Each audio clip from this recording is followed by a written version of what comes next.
Today we got Magnus Appleberg from Finland, who is, well, he's a lot of things actually. So I don't want to put him in a box, but we're actually interviewing today because he just came out with a new book about taking ice baths. So welcome, Magnus. Thank you, Daniel. Welcome, Magnus. This is going to be very interesting, Daniel. I can't seem to get my head around why somebody might want to jump into a freezing cold lake for 1 hour, but not only the psychology behind it, but the physiology behind it. By the way, what's the name of your new book, Magnus? It's in Swedish, Iskall sinnesfrid, which is translated into English like ice cold peace of mind. Ice cold peace of mind. Wow. Yeah. Here's Magnus by the way. So yeah, I read it. Fantastic book. So and I think we're going to dig into that because I think, like Patrick said, 1 hour is of course super extreme, but once upon a time, even for you, even though you're finished, you were a beginner as well. I was a beginner. Yeah. So can you take us back to where it all started? But also, we're going to dig into this, what you can do if you're a beginner, if you're new to this, and if you've done it for some time, which most people have done in Finland, but also for those people who really want to push it, what they can do. So please go ahead and give us some brief history. Well, brief history. I'm 61 years old, so no history can be brief. And by the way, I'm going to be grandfather for the second time very soon, any day. Wow, congratulations. Thank you. So about ice bath, me as a Finn, I've been doing it since I was young. And the usual thing is you jump in, you scream, you jump out. And then you go to the sauna and have a big laugh, and then you repeat that. And I've been doing that for 30, 40 years, something like that, before something extraordinary happened. So no matter how often I went to the sauna, into the ice, and repeated that, the exposure times didn't very much expand, and that so it got so unpleasant. I had to get out. And I remember, like 10-15 years ago, one winter, I really tried to swim.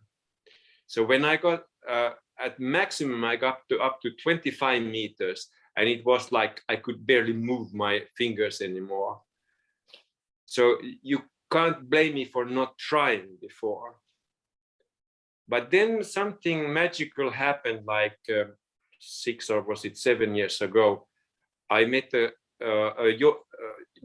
quite different yoga teacher, Simon Borg-Olivier from Australia. So he has nothing to do with the cold because he comes from subtropic area. And I've been a full-time Ashtanga yoga teacher for more than 20 years. So yoga, breathing, the whole package was very familiar, but he somehow, in very few sentences, opened my eyes to that I know shit. And what he was talking was about CO2, about vasodilation, about oxygenation, the Bohr effect. And I was like, hey, nobody's listening, really. Why don't you everybody scream, wow? And then I started to apply these ideas about even longer exhalation. You know, in pranayama, in yoga breath, you kind of breathe in for 4 counts, breathe out for 8 counts. And it's because you want a more parasympathetic response. So always my question has been, why only 1:2? Why not 1:10? Something like that. But this Simon kind of, he was like, yeah, why not? Let's do it. And I started to apply the idea of even longer exhalation to get even higher CO2 tolerance. And somehow that impacted my cold exposure, that I could suddenly swim 200 meters. And that was, wow, something has really happened. What about if I start to prepare myself before the ice bath? What would happen? And it happened that I could sit for half an hour. And it was like, what is going on? And at that point, I really wrote you, Patrick, that I wrote to numerous people. And you were kind of one of the few ones who responded. Well, it's hard not to when I think your email address was the Society of Ice Holes or something to that effect. So I says, yeah, so I said, there's something in this one. Yeah, that was the first approach, humor, and very funny social media videos, which kind of was something I never experienced before. You don't get 500,000 views just like that. But then a friend of mine who said, listen, get me in shape. Do what you have to do, get me in shape. I'll put your business in shape. So I put him in shape, and he said, listen, humor is nice, but let's make this sound proper. So now I call it the Icelab method. Oh, that's so, yes. Yeah. Now we're getting it. And you know what's striking me, Magnus, is you've been doing this for such a long time. Mm-hmm. And I don't want to be kind of disingenuous, but how come people have not heard of you?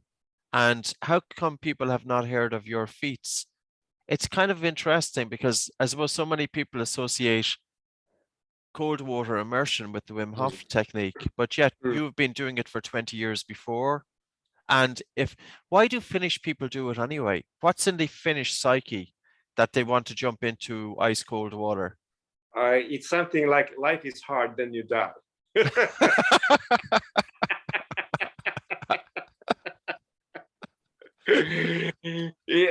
It's like cold water, we have plenty.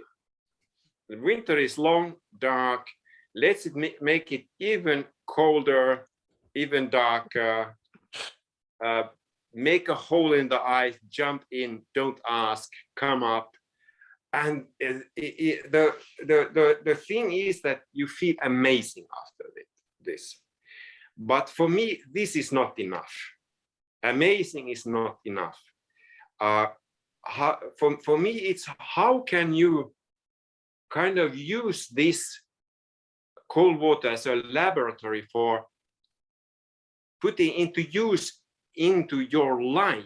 So it's about facing absolutely extreme stressful situation in a very calm manner. So then it spills out. When you can do it in the cold water, it spills out in your life. Can I hold you there? Because the title of your book, you have peace of mind linking it with the cold. Do you think that's the biggest thing that you're achieving and other people are achieving when you do cold water immersion? It's almost that you have to train the brain to deal with stress. Yeah, you have to train the brain to deal with stress.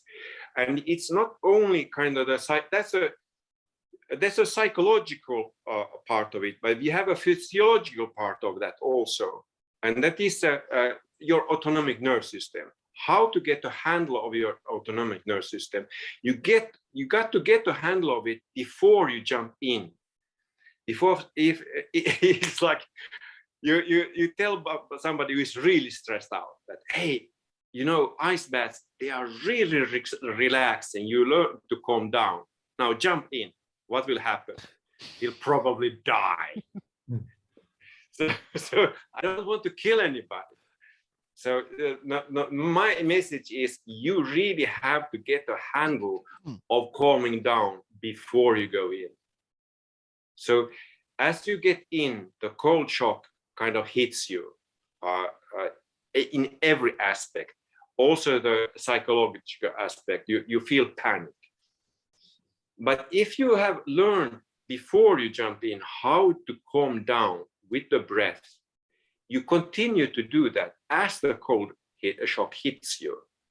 And then sooner or later, in a couple of sessions, you will learn how to get back to the cool, pun intended, as you still are in the cold. And when you figure that out, then it's kind of total new picture. It's a total new planet you're landing on. So you discover that this is possible. You can stay here. This is nothing. And when you come up, you realize what you have done. The next time you hit a very extreme situation, you might use this same lever to get your cool back. I can agree with that, Magnus, what you said, because sometimes when I do cold baths, it's if you're prepared and you go in, it could be, well, I wouldn't say necessarily relaxing, but it works, the preparation. But if you go in and don't do the preparation and you do it just to get on with it and you're kind of semi-stressed, it acts as an amplifier. It amplifies the stress that you already have. Patrick, I would say somewhat to breath holds. If you go in calm and you kind of just surrender into a breath hold versus, okay, now I got to do my training, I have 5 minutes, it works in a different way. So the same training could have two different outcomes, I would say. Absolutely. Yeah, it's like a medicine. Medicine can be toxic in wrong dosage. So the beginner dosage is like, when I give an intro session, it lasts between 1.5 hours or 2.5 hours, depending on the situation and the group. And then we go only once into the cold. So I use kind of 1 hour just to explain what is going to happen on all levels. And then we do 20 minutes or breath. And then we go in. And then we come up and, well, if it's very short, we can go straight into the sauna and just feel what is going on in the body and in the mind. So it's kind of a meditation. And then I try to answer all questions they have. Why didn't we die? We stayed in 5 minutes. I heard people drown when they go through the ice. What's the difference and what? What do you do, Magnus? What type of breathing exercises do you do in those 20 minutes for beginners? For the beginners. Can you put on the light? Pardon? Sorry. Okay. So my main emphasis on techniques that you can elongate your exhalation. Yeah. So we go towards a very, very long exhalation. So to activate the parasympathetic nervous system, that's number one. And when you do that in a very relaxed way, so you don't press your ear hunger, the CO2 tolerance starts going up slowly, a little bit. So you will feel better circulation in your fingers. People tell that after 10 minutes, they are very warm fingers. Their faces are blushing. I say, okay, this is the first thing. Your blood circulation is now going better. This will be less painful when you get into the cold, as long as you can continue with long exhalations. So my first emphasis is, I had this emphasis on breath for more than 30 years. The most important thing is to learn to relax your exhalation, because that's the relaxation phase of your most important breathing muscle, the diaphragm. So when you learn to relax the diaphragm, the inhalation comes naturally. You don't have to work with that. So that's for beginners. We do a couple of breathing exercises with all emphasis on the exhalation. And then with the last breathing exercise, we use the same exercise as we go into the cold. And then I always go with the clients into the cold, and I remind them all the time, now you're breathing too fast, now you're breathing too strong, calm down, longer exhalation, don't mind the inhalation, that comes later, and so on. Okay, and you tell them also to expect to hyperventilate when you hit the cold? Yes, I'm telling them the whole story. Yep. But it's not so hard, because in Finland, most people even thinking, well, I think here all over the world, most people even thinking about going to the ice cold makes them hold their breath or start breathing faster. So then it's a very, so you can demonstrate the difference very clearly even before you go into the cold. So it's never a surprise that they go. Yep. Yep. And how do you do when they actually go down?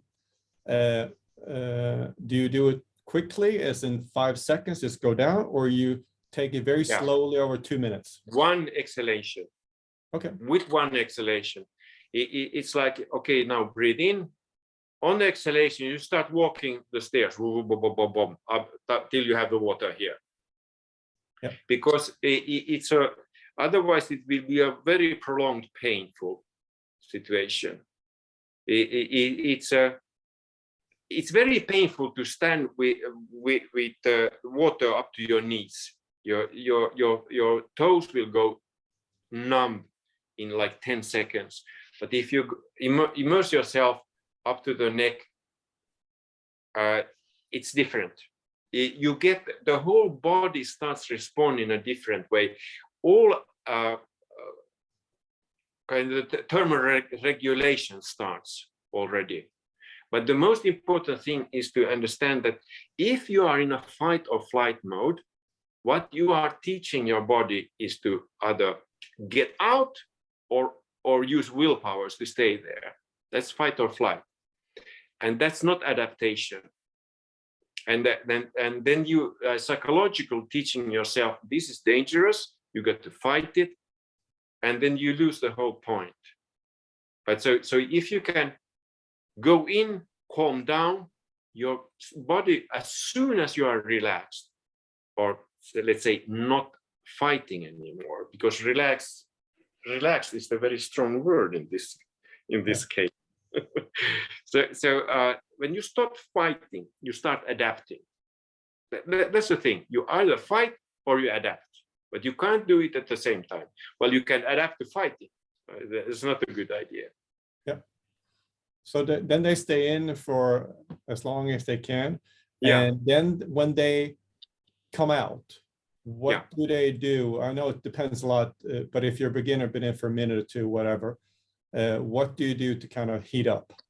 Yeah, we do mostly static holds in deep squat positions or planks, or we do very, very slow squats with holding our breath, because somehow that helps to heat up.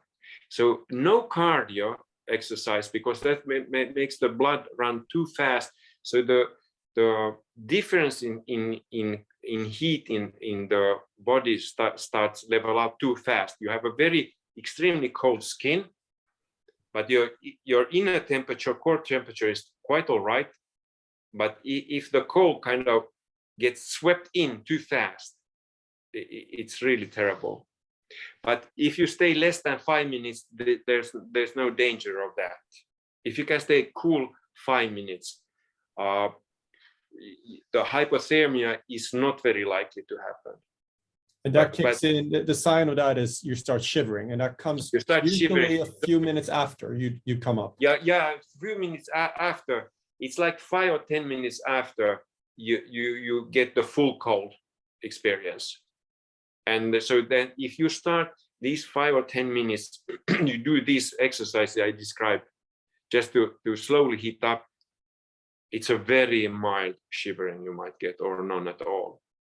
And one thing what I discovered from listening to Andrew Huberman's podcast is that if you put your feet in warm water and hands, palms on the hand on warm surface, you really heat up very effectively.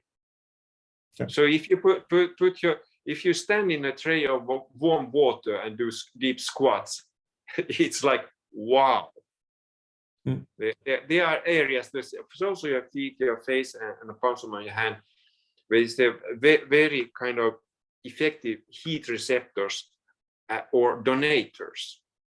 So if you heat up too much during exercise, you can cool down through your palms, for example. Yeah. But then the reverse is true. You can heat up through that.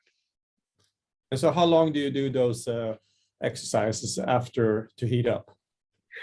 I do like, first I ask them when we come back in the warm room that dry yourself and just stand with your closed eyes and feel any shiverings going on. There might be some slightly because it hasn't started yet, but we start with doing the exercise anyway. At some point they say, okay, now I'm really feeling some shiverings now. Then we continue. And when they get smaller, the shiverings, then say, okay, let's go and enjoy the sauna. And we can get back to that. But what's really, really interesting about this, I think, Patrick, is when you combine breath work with cold and also now the measurement devices for HRV during the cold bath. So you've seen, as I've seen, that your HRV goes up a lot. Pulse rate could go down as well.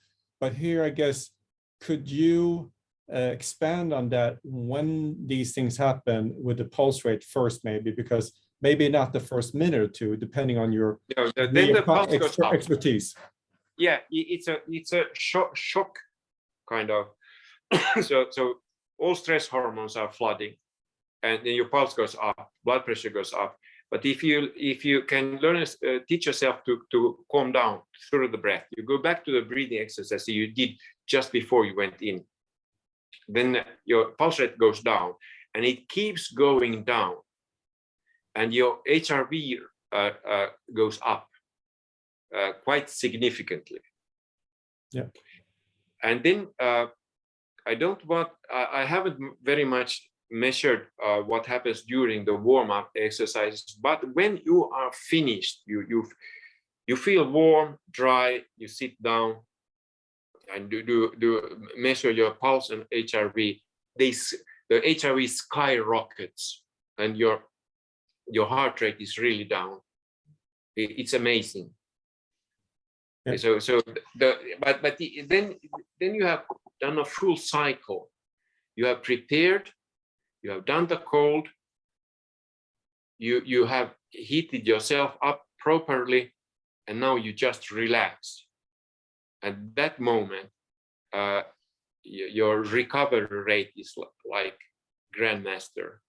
And what is there a difference? I know you do it, but if you also have cold water in your face, does that also even expand, or I mean, decrease the heart rate even more and increase HRV even more? It does. It gets your heart rate down really significantly, and that has. I mean, this is a common knowledge actually. To wet your face, you get your heart rate down, and I go all the way under the water. I dive under the ice, but this is you don't start like that. There's nothing for beginners or even intermediate. It's just a more advanced phase, but it's like you've done something, and now you are comfortable with that. What would be the next level? So next level is actually free diving under the ice. But I got some ways to go there. We'll talk about that later on, Patrick. Two things: free diving and ice bath. How long do you stay under for, Magnus? When you go down under the ice and you're staying there, do you not get terrified the fact that you're claustrophobic? And if you, it's like if you're claustrophobic, let's take this like free diving, because I do some free diving too, and I have a very good teacher in free diving, Johanna Nordblad, who has done 103 meters in only swimsuit, no fins, under the ice. Wow. Yeah, I mean, you say I'm extreme. I always put her as an example. I'm nothing.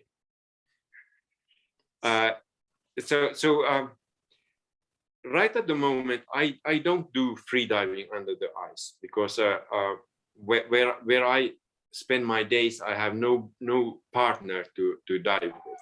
You don't dive alone. Mm-hmm. So I stay half a minute tops. It's just to get a really intense feeling of how cold can I get, and that's it.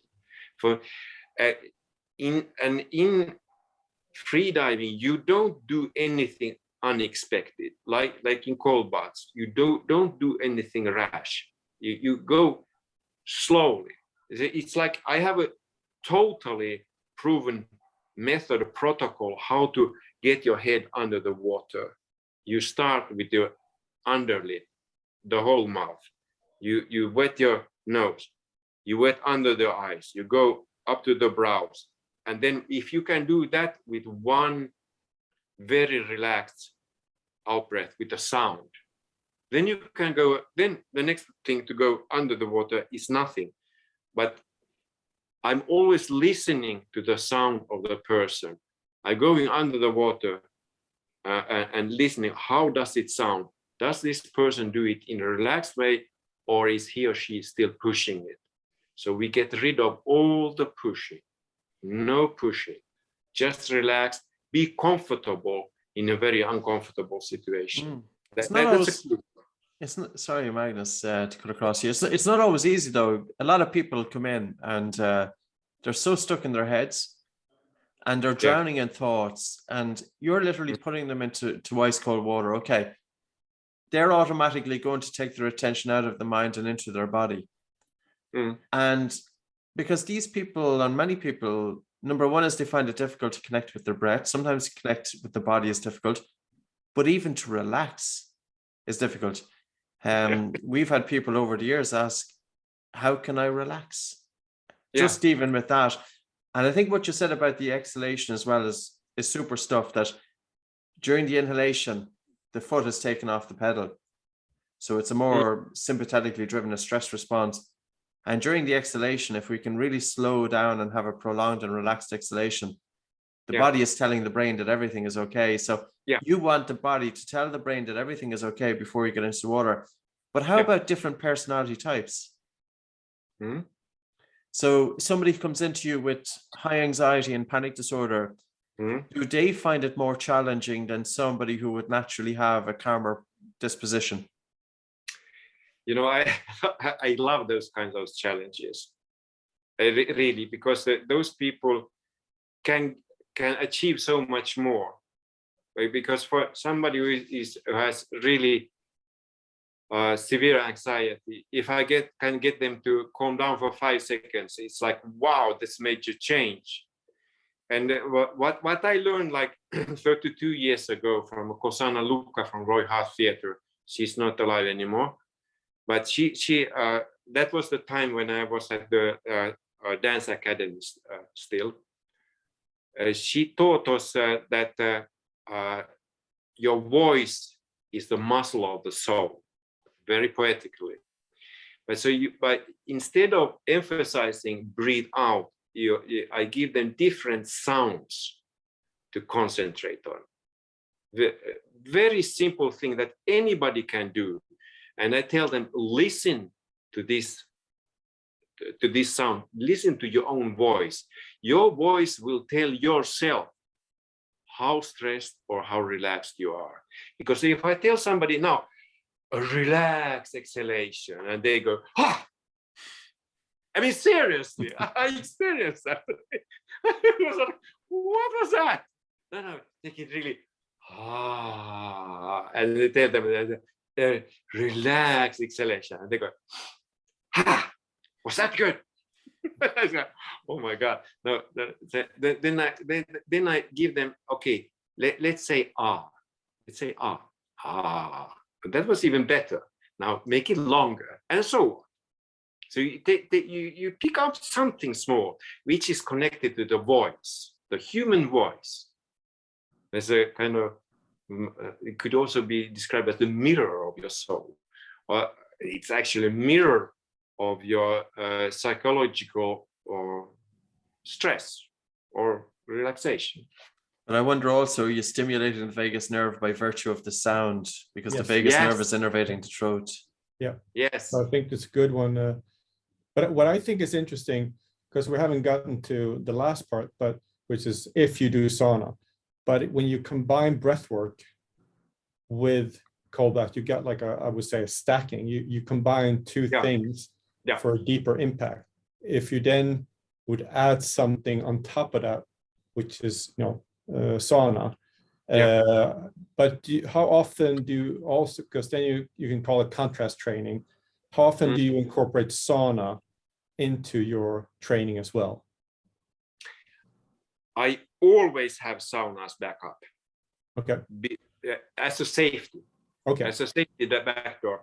And everybody goes through this safety back door. Me included. Not the ordinary life. I never use sauna in the morning when I jump into the sea.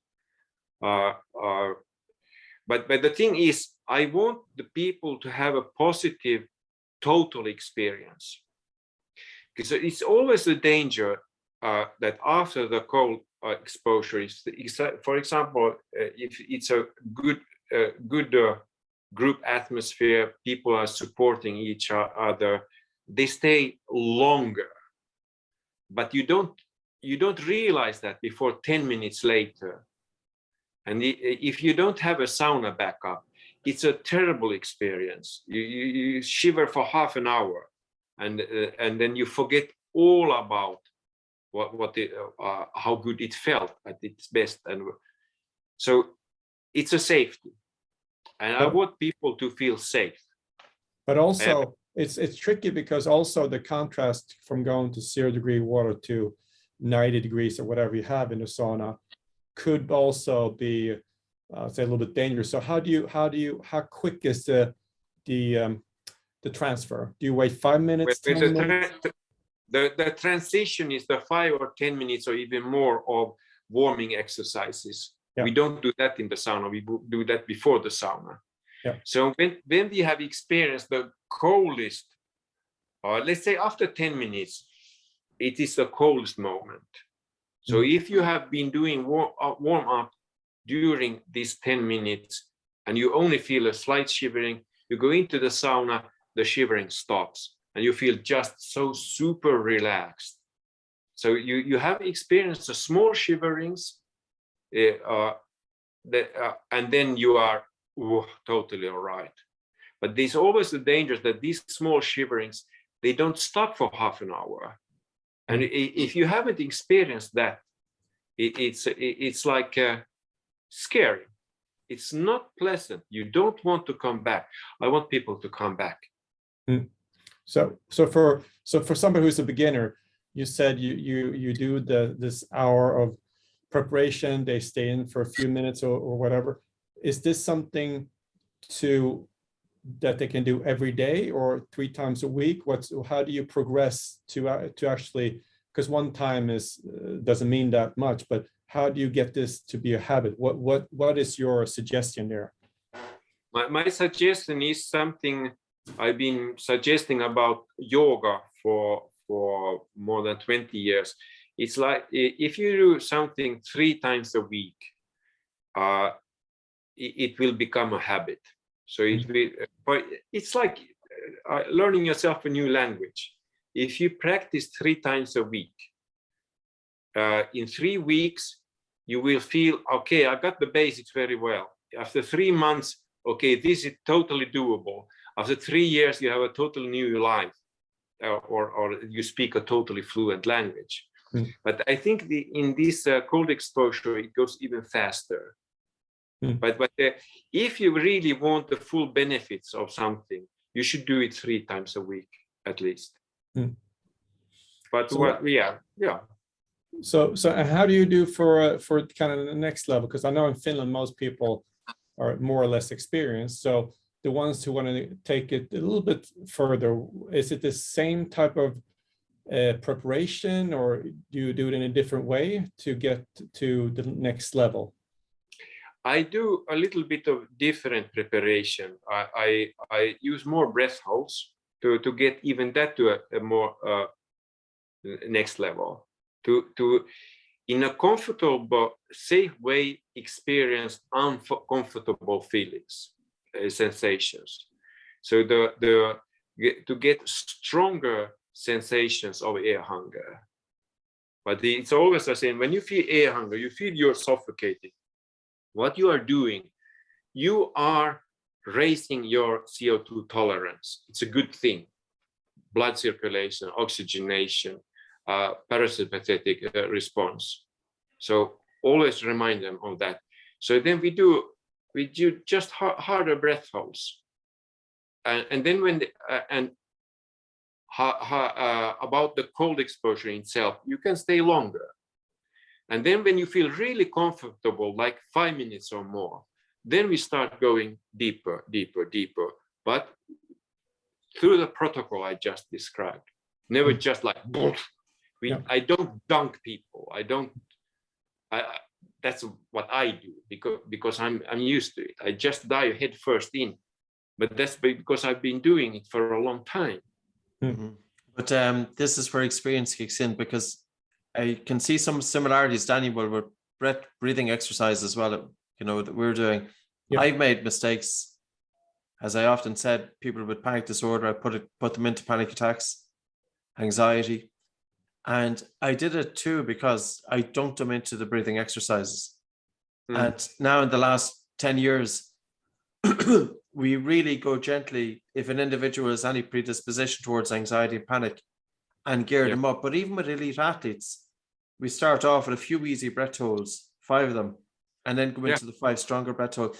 There's something about the human body that we have to, it's almost that we're preparing it. It's like this little warm up. So you're doing the same with the ice, but that's not always how.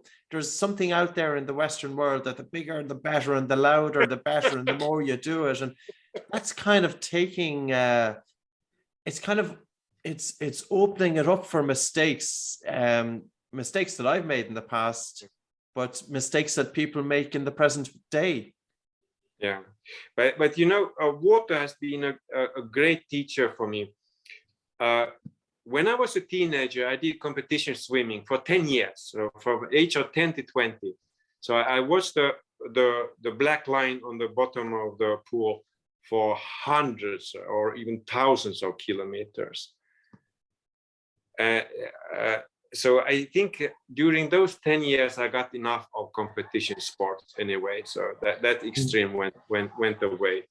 But then when I met Kosana Luka, as I described, the experience I got under the water, when we use our voice under the water, the meditative state I got in was kind of wow.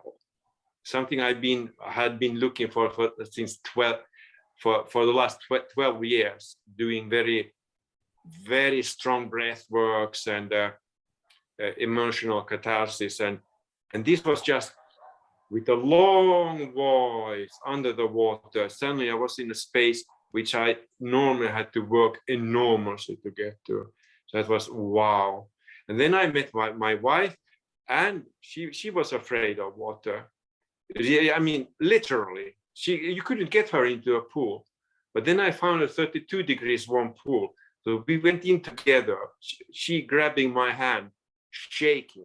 And 1 hour later, using the same techniques I learned from Kosana, she was just sinking underwater, lying still, holding her breath on the bottom of the pool. I was like, wow, this is something really extraordinary. And we created a method for group relaxation and individual treatments. And now these same techniques I actually apply in ice cold water. And it works, but it's much harder. So it's only for advanced levels. I think, like you said, Patrick, it's very interesting with the breath works that we're doing and cold, because there's a biological aversion to hold your breath. Most people feel a suffocation if they're not used to it. Most people do not want to go into cold water because there is an aversion, and especially if you, like you said, if you put your feet into it, you're almost cramping right away. So there is a similarity, and when you combine those two, it seems to me you can actually get a double effect, because you do strong breath holds before, like you're saying, and then also you're in the cold water, but for a longer time, for those who are experienced. It's interesting though, because this is where it could be small but confusing, Magnus. When you do really light breathing and slow breathing, and carbon dioxide is accumulating in the blood, it's a vasodilator, and you'll feel it, as you said, the face goes flushed and the hands get warmer. But when we do a long breath hold, the bradycardia kicks in, the diving response kicks in, the heart rate slows down. The body is going to be conserving blood flow for the heart and for the brain, so it can reduce peripheral blood circulation, and the hands can get colder. Does it then make any difference? What do you think is the better approach going into the water? Is it better to do the really light and slow breathing and surrender to it, which is kind of more activating the parasympathetic response, or the breath holds, or do you do both? And the other thing about the breath holding is, do you breathe in and hold the breath, or do you have a normal inhalation and exhalation and then hold the breath? What sort of differences do you see from the reduced volume breathing to the breath holding?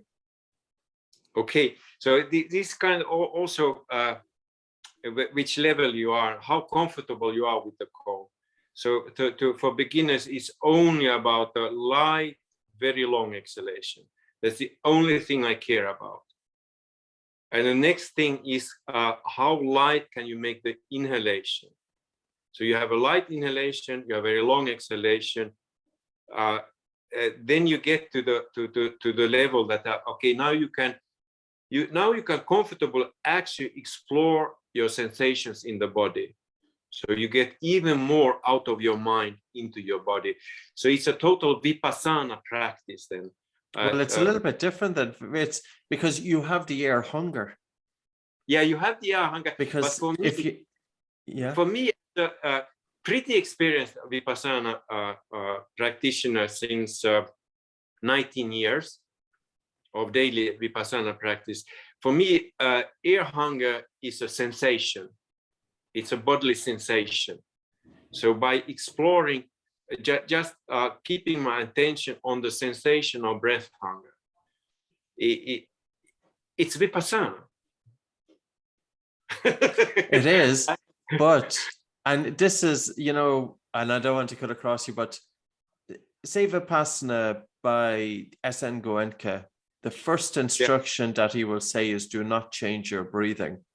But in actual fact, what we say is absolutely change your breathing.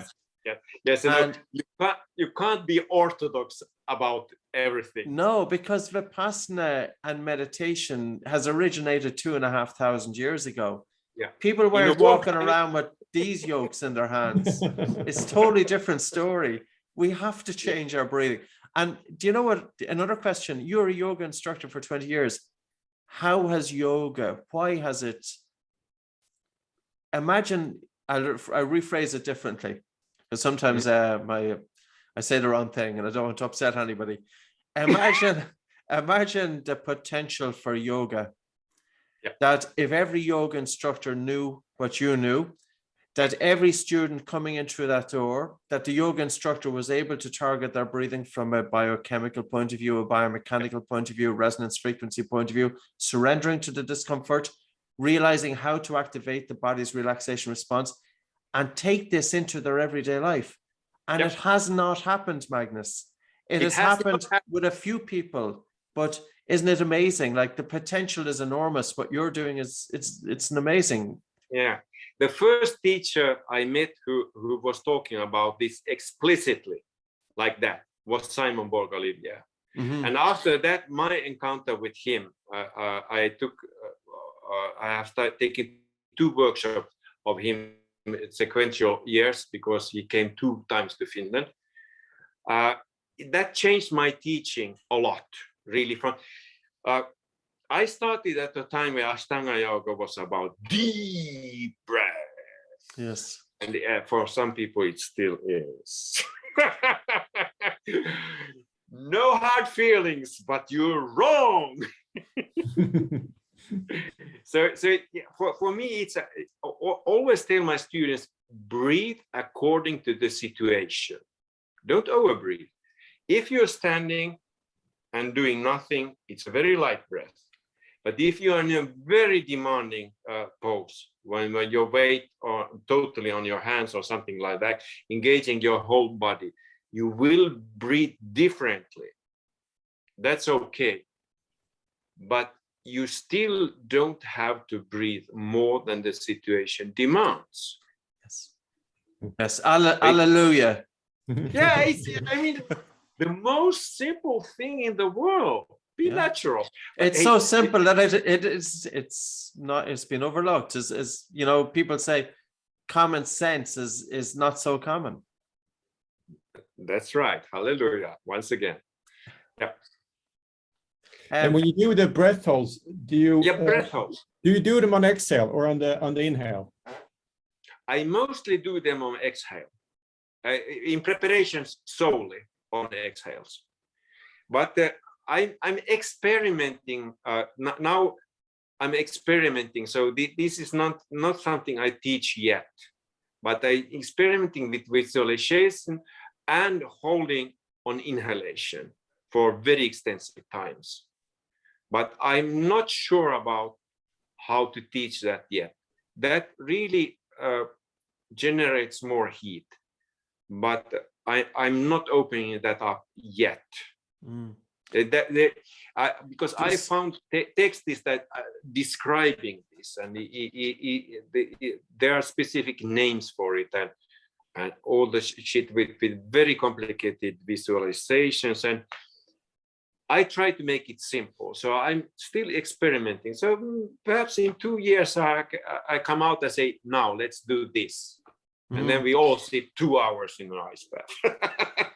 So Patrick, for somebody who's listening, can you explain the difference between why you would do on the inhale or on the exhale? I think that's important. I think the main things are the blood gases, but also the position of the diaphragm. So it's a very natural thing if we get into pain that we breathe in and hold our breath. So as we breathe in, the diaphragm is moving downwards, and the position of the diaphragm, there's some connection between this and pain. And the next time that somebody jumps on your big toe and you let a holler, you'll naturally breathe in and hold your breath. It's a natural kind of in reaction. With breath holding to disturb blood gases, if we breathe in, we're taking a full lungful of air into the lungs. There's a lot of oxygen in the lungs. We have to hold our breath for a really, really long time in order for the cells to use that oxygen up so that we can drop our blood oxygen saturation. So a breath in and a hold is not necessarily a hypoxic, it's more hypercapnia, that the CO2 is increasing, but oxygen may not necessarily be dropping. So we typically favor the normal inhalation and exhalation and hold, because the diaphragm is up into its resting position. And also we're doing a breath hold that where we find it's physiologically easier to drop the blood oxygen saturation and increase the carbon dioxide. And we've done it with squats as well, which is interesting that you were bringing it in, because the leg muscles during the breath hold, you seem to be able to drop the blood oxygen saturation quicker than say just during walking or whatever. But breath holds I find are phenomenal, but I would say is as well that they're not for everybody. And to do exactly, as we spoke about, to go very, very easy at the start and just gently build your body up to them. But there's something very primordial in all this, isn't there? Yeah. Breath holding, underwater immersion. Like, it's something that we've been doing since day dot, whether we have originated from the sea.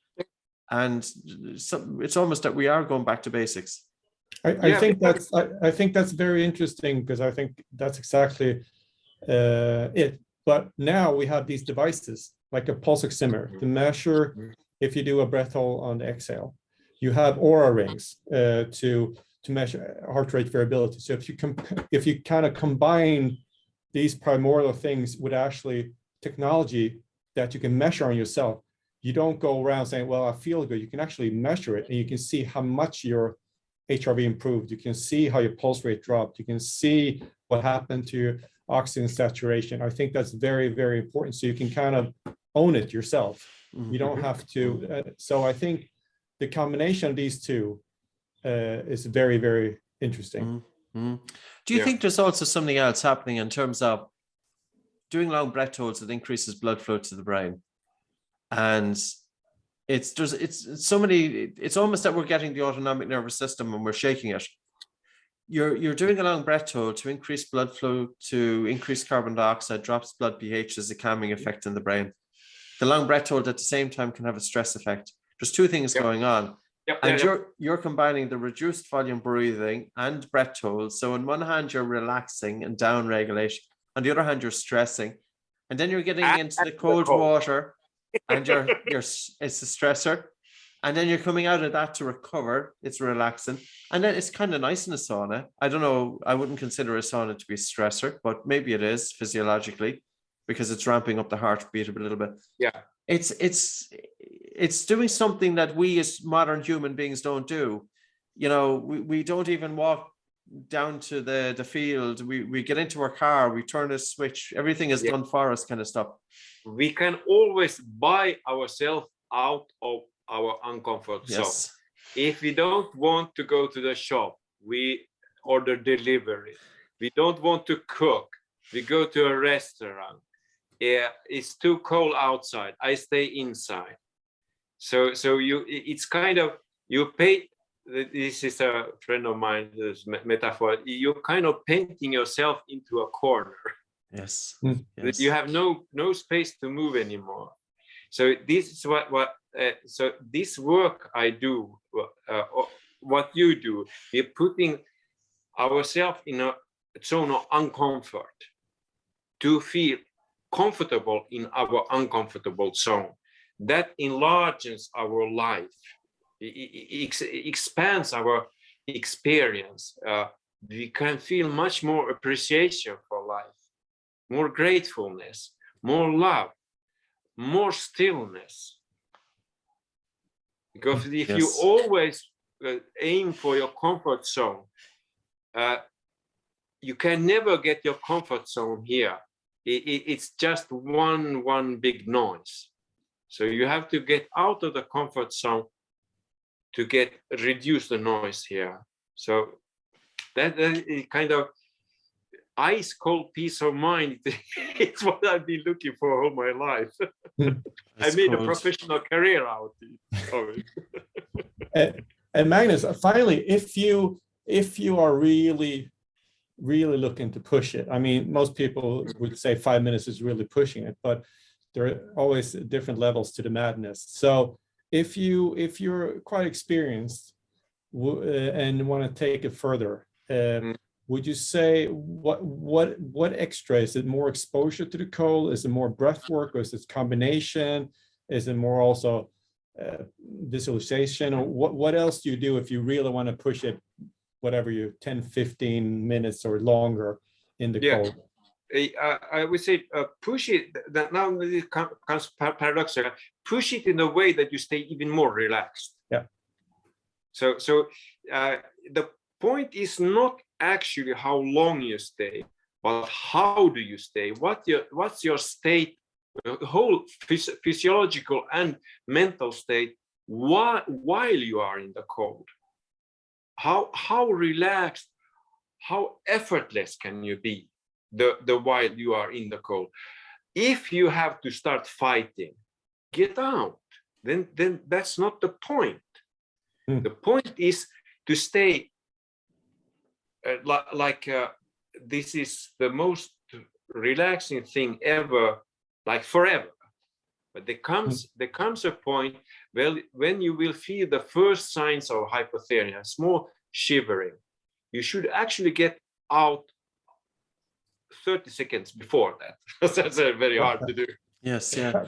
And Magnus, there's a dose and there's a duration here. So say, for example, we don't have ice typically in terms of outside our environment. The temperature is quite moderate. So people will be using baths, cold water, but no ice. That's a dose of cold, but it's a lighter dose. And the duration then is the length of time that you're staying there. Is there any benefits just getting into a bath of cold water without ice for people who might be a little bit apprehensive the thought of the ice? Of course. Anything that feels uncomfortable, staying comfortable with that sensation is beneficial. But there's nothing in the world like 0 degree water, 1 or 2 or 0 degree water. Even 4 degrees or, God forbid, 6 degrees is not the same. It's really not the same, because the cold water pools in most swimming holes we have has a temperature between 6 and 8 degrees. And people think that's terrible cold.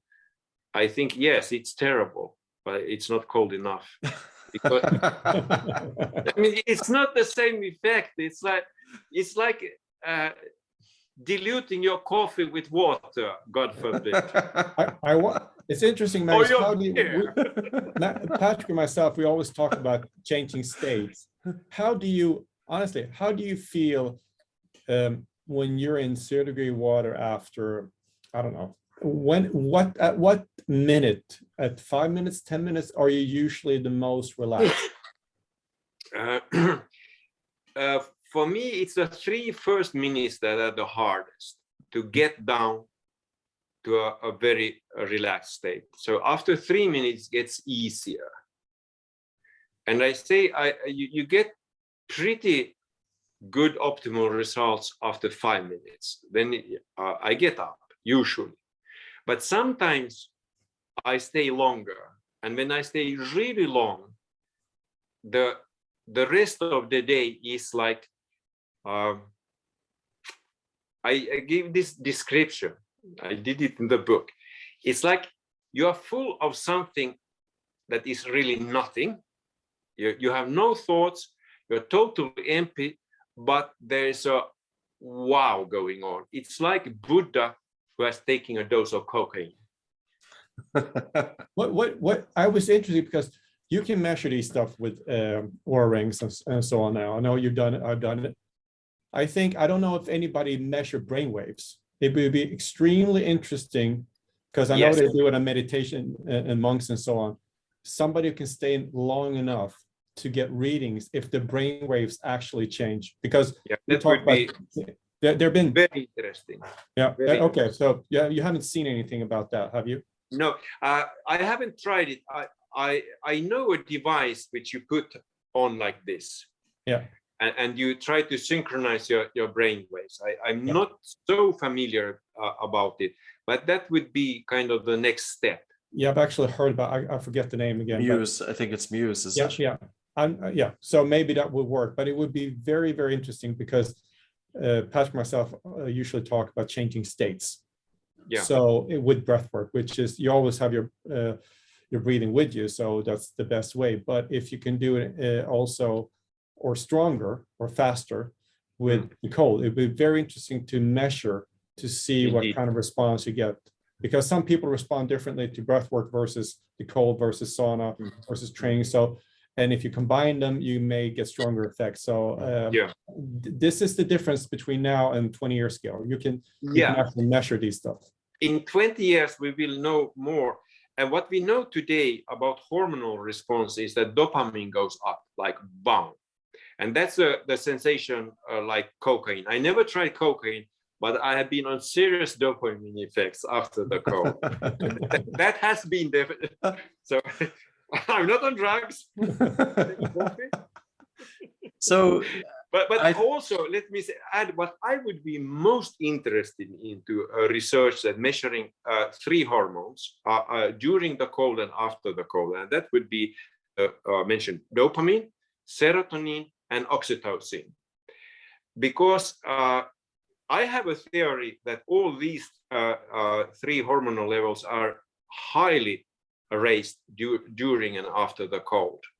So that would be kind of the same effect as ecstasy has.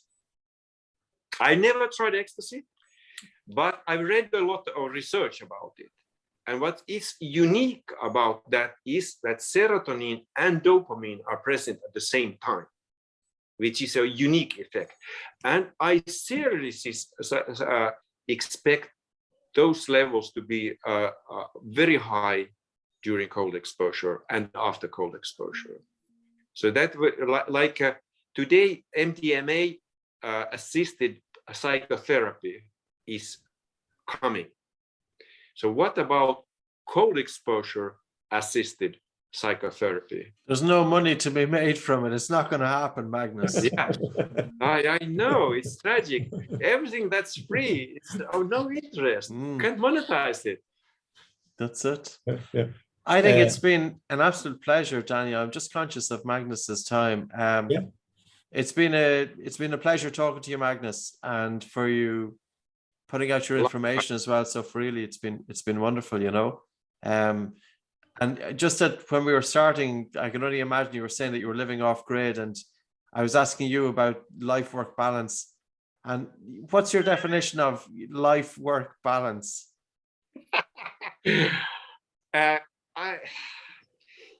I'm a very bad example. Well, you're probably the best one I've heard. Come on. I know. So when I had my yoga studio less than 1 year ago, I was working quite a lot, really. And before that, I used to teach so much yoga that sometimes I got back pains. And that was kind of a sign for me. I've done too much now. Just take rest. Take a couple of days off. Take a lot of naps and chill. And nowadays, I just do this. I take a lot of naps and I chill. I do only gigs. Yes. Yeah. How's that for balance? Yeah. No. It's so important, isn't it? It's absolutely is. Final words, Daniel. No, that's it. I hope to come back to you, Magnus, and do more podcasts. It'll be interesting to see actually, doing more measurements and to see what you can get from this. So I'm looking forward to talk to you in the future. Magnus Appleberg, if people want to reach out to you now that you have your business head and you've changed your email from Society of Ice Holes, so how do they reach out to you? Yeah, they find my website, magnusappleberg.com. And your new book. But I'm not very good at maintaining that website. Best way is Instagram, Icelab method. Yeah. Instagram, Icelab method. Great stuff.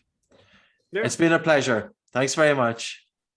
Thank you, both of you. This was also an honor. Thank you.